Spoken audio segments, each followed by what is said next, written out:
À peine lancé, et c'est déjà la ruée vers la Commission électorale nationale autonome. Maires et députés se bousculent pour le retrait des formulaires, une ambiance inhabituelle des premiers jours. En venant ici et en accomplissant les formalités, j'ai senti comme une responsabilité du politique que je suis, puisque nous aurons à remettre notre parrainage à un des candidats à l'élection présidentielle, afin que ce dernier soit en liste. Et ce formulaire, je l'ai. Désormais, j'entre dans la réflexion pour voir qui aura mon parrainage. Nous venons d'avoir le formulaire qui est un acte républicain. Nous allons parrainer les candidats qui le désirent à travers ce formulaire. Je crois que le parrainage, c'est un tournant de la démocratie béninoise qui donne quand même une signification à la magistrature suprême pour dire que désormais ce n'est pas qui veut, c'est qui peut.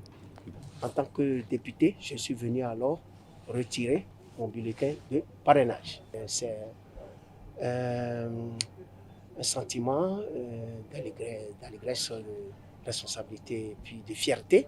Sur place, une organisation méthodologique de l'opération bien encadrée, désinfection des mains, vérification de noms sur une liste appropriée et déposée à l'accueil, et selon le statut d'élu local ou national, 2 postes différents pour faciliter les formalités. S'ensuit la projection du formulaire pour validation des informations personnelles. Au bout de ce rapide processus, le formulaire sera imprimé et sécurisé avant d'être remis aux élus. Ce formulaire de parrainage est sécurisé à plusieurs niveaux.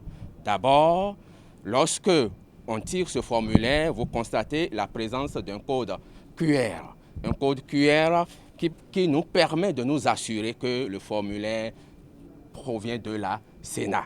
Au-delà de cette sécurisation, il y a des éléments de sécurisation invisibles. La sécurité, ça ne se dévoile pas, mais nous voulons vous rassurer que ce que nous délivrons comme formulaire de parrainage, on ne peut pas pirater ce formulaire. La balle est désormais dans le camp des potentiels candidats. Les différents parrains se disent prêts. Moi, je suis un parrain, je suis quelqu'un qui peut parrainer un candidat. Mais jusqu'à aujourd'hui, je n'ai pas vu un candidat qui s'est rapproché de moi pour me demander je vais être candidat aux élections présidentielles.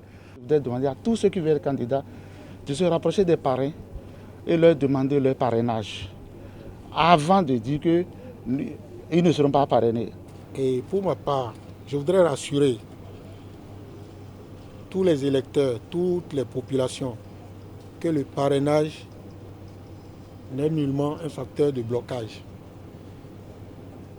Nous allons pouvoir parrainer tous les candidats et c'est de notre responsabilité de faire en sorte que les élections soient inclusives. Nous sommes des responsables, donc ce n'est pas la peine de se laisser distraire, de continuer à se laisser intoxiquer. L'opération prend fin le 31 janvier.